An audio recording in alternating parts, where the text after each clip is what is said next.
ఇటువంటి పరిస్థితుల్లో ఒక మోడీ గారు బియ్యాన్ని అందిస్తుంటే మంది పిల్లలకు పోయి మంగళాతలు పట్టాడు కాంగ్రెస్ పార్టీ వాళ్ళు. ఇవాళ కనీసం మోడీ గారి పేరు చెప్పకుండా, కేంద్ర ప్రభుత్వం యొక్క పేరు ప్రస్తావించకుండా వాళ్ళ పథకంగా చిత్రీకరించుకునే ప్రయత్నం చేస్తున్నారు. ఆడని డ్రామాలు, చేయని నాటకాలు వాళ్ళు ఉన్న డ్రామాలను ఆడుతున్నారు.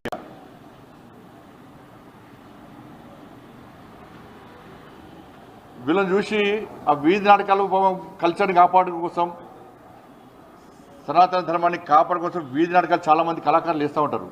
వాళ్ళే ఆశ్చర్యపోతున్నారు కాంగ్రెస్ వాళ్ళు చూసి. అరే మోడీ గారు బియ్యం